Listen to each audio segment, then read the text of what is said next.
feeling. సహనమే మానవుని యొక్క సౌందర్యం. The tolerance is the beauty for man. సత్యశీలమే మానవుని కఠిన తపం. Adherence to truth is the strict penance for man. మానవత్వంలో ఉండిన దివ్యత్వాన్ని మానవుడే గుర్తించుకోలేకపోతున్నాడు. Being man himself, he is not able to realize the divinity. జాతి కంటే నీతి గొప్పదని, కులము కంటే గుణము గొప్పదని మానవుడు గుర్తించుకొనలేక కేవలము జాతి కులములపై ఆధారపడి జన్మను నిరర్థకము గావించుకుంటున్నాడు.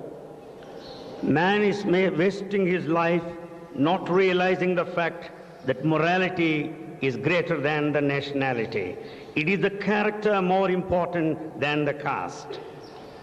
ప్రాచీన వైదిక ఋషులు మానవ జీవితాన్ని మధుర భావముగా భావించారు. The ancient saints have considered the human life nectarine one.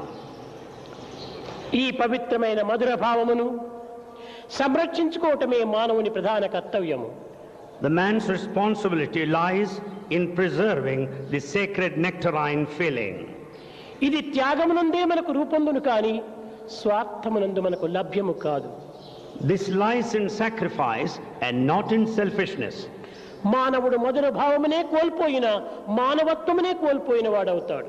If man loses all these sweet ideas, he'll be losing his human quality.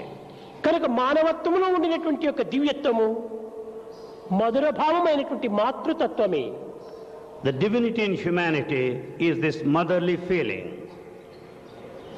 తమ బిడ్డను రక్షించుకునే నిమిత్తము మాతృదేవి తనను తాను అర్పితము గావించుకొని తమ సర్వస్వమును కూడా త్యాగం చేసి పుత్రరక్షణకై పాటుపడుతుంది.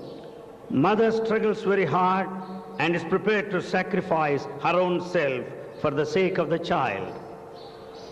కనుకనే ఈ తల్లి చేసినటువంటి త్యాగమునకే మాతృత్వమునకు ఇంత విలువ అధికమైపోయినది. Because of this sacrifice, the mother attains noble heights. న కర్మణ న ప్రజా ధనేన త్యాగేనైకి అమృతత్వ మానసు అని మానవత్వంలో ఉండినటువంటి త్యాగము ఇంతకంటే అమృతత్వము అమరత్వము మరొకటి లేదు. There is no other path towards eternity, and that is eternal more than this sacrifice. మాతృతత్వమునందున్నటువంటి మధుర భావము, దివ్య భావము, నవ్య భావము, పవిత్ర భావము మరి ఏ మార్గమునందు కానీ మనకు కానరాదు. More than in a mother, you do not find anywhere such a divine, ever new, sacred feeling.